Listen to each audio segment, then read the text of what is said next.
ሰላም እንዴት ናችሁ? የዚህ ዓመት የ2018 የሬሜዲያል ተፈታኞች በሙሉ በተቋማችሁ በኩል ተመዝግባችሁ ለፈተና ዝግጅት እያደረጋችሁ ስትጠባበቁ የነበራችሁ በሙሉ ከፈተና በፊት አንድ ሌላ ማድረግ ያለባችሁ የመጨረሻ ስቴፕ ይኖራል። እሱም ምንድነው?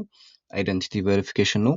ያ ማለት ምንድነው? አካዳሚክ ሪከርዶቻችሁን ከናሽናል አይዲ ወይም ደግሞ ፋይዳ ጋር ኮኔክት ማድረግ ይጠበቅባችኋል ማለት ነው። ይሄ በኋላ ላይ ዩዘር ኔም እና ፓስወርድ ለማግኘት በተጨማሪም ወደ ፈተና ስትገቡ የመግቢያ ካርድ ወይም ደግሞ ኢንትራንስ ቲኬት የምንለውን ለማግኘት የሚያስችላችሁ ስቴፕ ነው ማለት ነው። ስለዚህ ይሄ ለፈተና ከመቀመጣችሁ በፊት በግዴታ ማድረግ የሚኖርባችሁ የመጨረሻ አንድ ስቴፕ ነው ማለት ነው። በጣም አጭር ቀለል ያለ ስቴፕ ነው። በዚህ ጋይድ እንዴት አይደንቲቲ ቬሪፋይ ማድረግ እንደምትችሉ እና ኮምፕሊት ማድረግ እንደምትችሉ እና እስከ መጨረሻው ስቴፕ እንዴት መጨረስ እንደምትችሉ እናሳያችኋለን ማለት ነው። የመጀመሪያው ስቴፕ ምንድነው? የዚህን ዌብሳይት ወይም ሲስተም አክሰስ ማድረግ ነው። እሱን ዩአርኤል አድረስ ታች ላይ እናስቀምጥላችኋለን በሊንክ መንገድ ወይም ደግሞ verify.ethernet.edu.et በሚባል ሊንክ ታገኙታላችሁ። ስለዚህ እሱን አክሰስ እንዳደረጋችሁ የምታገኙት ፔጅ ይሄ ነው ማለት ነው። ስለዚህ የፈተና ታይፓችሁን ትመርጣላችሁ። ሬሜዲያል የሚለውን በእናንተ ጊዜ ሬሜዲያልን ክሊክ ታደርጋላችሁ። እንደን ቀጥሎ የሚመጣ ሾርት ኢንስትራክሽንስ ኤንድ ዲስክሪፕሽንስ አሉ። ያ ምንድነው? ምን ያክል ጊዜ ይፈጅባችኋል ቺን ኮምፕሊት ለማድረግ እና አንዳንድ ኢንፎርሜሽን ለምንድነው የሚያስፈልገው የሚለውን ኢንፎርማቲቭ የሆነ ነገር ታገኛላችሁ። ከዛ በተጨማሪ የቪዲዮ ጋይድ፣ ይሄ አሁን የምታዩት ቪዲዮ ጋይድ በሊንክ መንገድ ይቀመጥላችኋል። እንደን በተጨማሪ ደግሞ አንዳንድ አናውንስመንቶች እና ኢምፖርታንት ናቸው ብለን የምናስባቸው ሜሴጆች የምናስቀምጥበት ቴሌግራም ግሩፕ አለ። ዴዲኬትድሊ ለዚህ ብቻ ለሬሜዲያል ኤግዛሚኔሽን ብቻ ክሬት የተደረገ ቴሌግራም ግሩፕ አለ። እዛ ላይም ጆይን ማድረግ ብትችሉ መረጃዎችን በቀላሉ ማግኘት ትችላላችሁ ማለት ነው።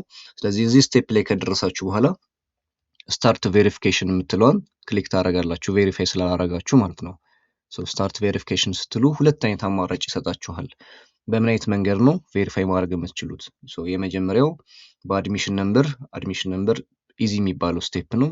ምክንያቱም ባለፈው ዓመት የተፈተናችሁበት ለ12ኛ ክፍል የተፈተናችሁበት 7 ዲጂት አድሚሽን ነምበር ምንላት እሷን ቁጥር ነው። እሷን ቁጥር በማስገባት ብቻ ፕሮፋይላችሁን አግኝታችሁ ቬሪፋይ ማድረግ ትችላላችሁ። ሁለተኛው አማራጭ ደግሞ በባዮ ዳታ ወይም ደግሞ ሙሉ ስማችሁን፣ የተማራችሁበትን ቦታ፣ አሁን ላይ የተማራችሁበትን ቦታ እሱን በማስገባት ኢንፎርሜሽናችሁን ማግኘት ትችላላችሁ ማለት ነው። እዚህ ጋር አንድ ማወቅና መጠንቀቅ ያለባችሁ ነገር ምንድነው? ሁለቱም አማራጮች የእናንተ ኢንስቲትዩሽን ወይም ደግሞ ዩኒቨርሲቲ ያስገባው ኢንፎርሜሽን ጋር ተመሳሳይ መሆን አለበት ማለት ነው። ለምሳሌ አድሚሽን ነምበር ስታስገቡ 7 ዲጂት ቁጥሩ ማለት ነው 0000 ከሆነ በተመሳሳይ ተቋማችሁ የሚያስገባው ዳታ 0000 መሆን አለበት። አለበለዛ ዳታችሁን አላገኙትም በሚል ይመልሳችኋል ማለት ነው። ስለዚህ ተመሳሳይ መሆኑን እርግጠኛ መሆን አለባችሁ ማለት ነው። የመጀመሪያው ዩዚንግ አድሚሽን ነምበር በሚለው ኮንቲኒው እናደርጋለን። ስለዚህ 7 ዲጂት ቁጥሯን ይጠይቃችኋል ማለት ነው። ስለዚህ እሷን 7 ዲጂት ቁጥር እናንተ ለዩኒቨርሲቲያችሁ ወይም ለኢንስቲትዩሽን የሰጣችሁት ወይም እሱ ለኛ ወደዚህ ያስገባውን አድሚሽን ነምበር ታስገባላችሁ ማለት ነው። ስለዚህ እሱ እንዳስገባችሁ ኮንቲኒው ትሉታላችሁ። ኮንቲኒው ስትሉት የእናንተ ተቋም ወደ ፈተናዎች አገልግሎት ያስገባውን ዳታ እንደዚህ ያሳያችኋል። ስለዚህ እዚህ ስቴፕ ላይ የእናንተ ፕሮፋይል መሆኑን የእናንተ ሪከርድ መሆኑን እርግጠኛ መሆን ይኖርባችኋል ማለት ነው። ለምሳሌ ፐርሰናል ኢንፎርሜሽን ከፈርስት ኔም እስከ ግራንድ ፋዘር ኔም የእናንተ መሆኑን እርግጠኞች መሆን አለባችሁ። ሌሎቹ አካዳሚክ ኢንፎርሜሽኖችን በተመሳይ እነሱንም ቼክ ማድረግ ይኖርባችኋል ማለት ነው። ግን በደንብ ስትረስ አድርጋችሁ ቼክ ማድረግ ያለባችሁ ፐርሰናል ኢንፎርሜሽናችሁ ነው። ምናልባት ስትሪም ቢሳሳት፣ ኤግዛም ሴንተር ቢሳሳት ከእናንተ ተቋም ጋር በመሆን እናስተካክለው ነው የሚሆነው። እናንተ ፉሊ ፎከስ ማድረግ ያለባችሁ የፐርሰናል ኢንፎርሜሽናችሁ ተመሳሳይ መሆኑን ነው። ስለዚህ እሱ እንደጨረሳችሁ ወደ ታች ትወርዱና አንድ ኮንሰንት ይኖረናል። ከላይ የተጠቀሰው ኢንፎርሜሽን የእናንተ መሆኑን ኮንሰንት ቼክ አድርጋችሁ ነው ወደ ቀጣይ መሄድ የምትችሉት ማለት ነው። ስለዚህ እዚህ ጋር ኮንፊርሜሽናችሁን ቲክ አድርጋችሁ ኮንቲኒው ዊዝ ፋይዳ የሚለውን በተን ክሊክ ታደርጋላችሁ ማለት ነው። እሱን እንዳደረጋችሁ ወደ ናሽናል አይዲ ዌብሳይት ይወስዳችኋል ማለት ነው። እሱ ደግሞ ምን እንደሚጠይቃችሁ ፋን ነምበራችሁን ወይም ደግሞ የእናንተ የፋይዳ ካርድ ነምበር በሬጂስትሬሽን ጊዜ በናሽናል አይዲ ሬጂስትሬሽን ጊዜ የተሰጣችሁ 16 ዲጂት ቁጥር ካርዳችሁ ላይ ያለው ወይም ደግሞ ቴክስት ላይ ገባላችሁ ነው ማለት ነው። ስለዚህ እሱን ትሰጡታላችሁ። እሱን እንደጨረሳችሁ ሴንድ ኮድ ትሉታላችሁ ማለት ነው። እሱን ስታደርጉ ወደ ተመዘገባችሁበት ስልክ ቁጥር ይልክላችኋል ማለት ነው። ስለዚህ ስልክ ቁጥራችሁን ወይም ስልካችሁን ቼክ ታደርጋላችሁ። የዋን ታይም ፓስወርድ ይገባላችኋል ለኮንፈርሜሽን ማለት ነው። ስለዚህ እሱን ታስገባላችሁ። እሱን እንደጨረሳችሁ ቬሪፋይ ስትሉት ወደ ቅድም ወደ ጀመራችሁት ሲስተም ይወስዳችሁና ወደ ጀመራችሁበት ፔጅ ፕሮፋይላችሁን ጎን ለጎን አድርጎ ያሳያችኋል። አካዳሚክ ፕሮፋይል የእናንተ ተቋም ተማራችሁበት ያስገባው ነው።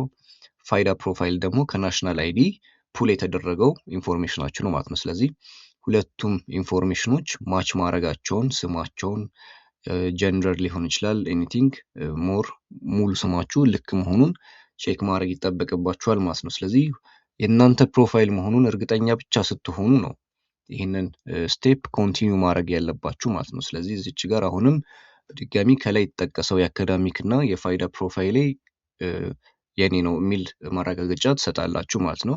ስለዚህ ይህንን ማረጋገጫ አሳስቶ መስጠት በኋላ ላይ ለሚፈጠሩት በኤግዛም በኩል የሚፈጠሩትን ችግሮች አቮይድ እንድታደርጉና ካላስፈላጊ እንግልት እንዳትዳረጉ የሚያግዛችሁ ስቴፕ ነው። ስለዚህ ይህንን በጥንቃቄ ማለፍ ይጠበቅባችኋል ማለት ነው። ስለዚህ ይህን እንደጨረሳችሁ ኮምፕሊት ቬሪፊኬሽን የምትለዋን ክሊክ ታደርጋላችሁ ማለት ነው። ይህን እንደጨረሳችሁ ቬሪፊኬሽን ኮምፕሊት እንደሆነ ይነግራችኋል ማለት ነው። ስለዚህ ቀጣይ ሜሴጆችን እንዳልኳችሁ እዛ ቻናል ላይ ጆይን በማድረግ ማግኘት ትችላላችሁ። ኔክስት ስቴፕ ምንድን ነው የሚሆነው? የመጨረሻው አንድ ስቴፕ ዩዘር ኔም እና ፓስወርዳችሁ ማግኘትና ለፈተና በምትገቡበት ሰዓት የሚያስፈልጋችሁን የኢንትራንስ ትኬት ማግኘት ማለት ነው። ያንን እንዴት ነው የምታደርጉት? ተቋማችሁን ልክ ይችን ስቴፕ እንደጨረሳችሁ ተቋማችሁን ለዩዘር ኔም እና ፓስወርድ እንዲሰጧችሁ፣ ምክንያቱም አውቶማቲካሊ ይሄን እንዳደረጋችሁ ዩዘር ኔም እና ፓስወርድ ለተቋማችሁ ይላካል።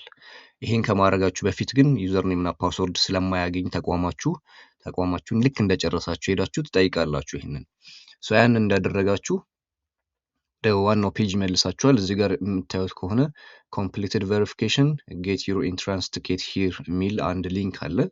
እሷን ክሊክ ስታደርጉ እዚህ ጋር ዩዘር ኔም እና ፓስወርድ እንድታስገቡ ይጠይቃችኋል ማለት ነው። ያ ዩዘር ኔም እና ፓስወርድ ነው ከተቋማችሁ የምትቀበሉት። ስለዚህ እኔ አሁን አንድ በሳምፕል አሳያችኋለሁኝ ዩዘር ኔም እና ፓስወርድ አስገብታችሁ እንዴት ኢንትራንስ ቲኬት ማግኘት እንደምትችሉ ማለት ነው። ስለዚህ እዚች ጋር ዩዘር ኔማችሁን ታስገባላችሁ። RQE ብሎ የሚጀምር ዩዘር ኔም። ይህን ፓስወርድንም በተመሳይ የሚሰጣችሁን ፓስወርድ ታስገባላችሁ ማለት ነው። ስለዚህ ዳውንሎድ ኢንትራንስ ቲኬት ስትሉት አውቶማቲካሊ ዳውንሎድ ያደርግላችኋል ማለት ነው። ስለዚህ ዳውንሎድ የሆነውን ፋይል ብትከፍቱት ተመሳሳይ የኢንትራንስ ቲኬት ይሰጣችኋል ማለት ነው። ሙሉ ኢንፎርሜሽን ያለበት ስልካችሁ፣ ፎቶአችሁ ኤንደን የመፈተኛ ተቋማችሁ ዩዘር ኔም ፓስወርድ ስትሪም አንድ ላይ ሙሉ ኢንፎርሜሽን የያዘ ቲኬት ታገኛላችሁ። ይህን ቲኬት በመያዝ በፈተና ወቅት ወደ ፈተና ክፍል በምትገቡበት ሰዓት የሚያስፈልጋችሁ ካርድ በመሆኑ ይህንን ፕሪንት አድርጋችሁ መያዝ ይጠበቅባችኋል ማለት ነው። ስለዚህ በዚህ መንገድ ከመጀመሪያው ጀምሮ እስከ መጨረሻው ኢንትራንስ ቲኬት እስከምታገኙበት ድረስ ያለው ስቴፕ ይህን ይመስላል ማለት ነው። ምናልባት ግር ያላችሁ ካለ ድጋሚ ይህን ቪዲዮ በማየት ማግኘት ትችላላችሁ። ቴሌግራም ቻናላችን ላይም በተመሳይ ሰፖርት የሚያደርጓችሁ ሰዎች ይኖራሉ። ስለዚህ እሱንም መከታተል ትችላላችሁ ማለት ነው። ይህን ይመስላል ጋይዱ። ማንኛውም ጥያቄ ካላችሁ ቻናሉ ላይ ግሩፕ ላይ ማስቀመጥ ትችላላችሁ ማለት ነው። ቴንክ ዩ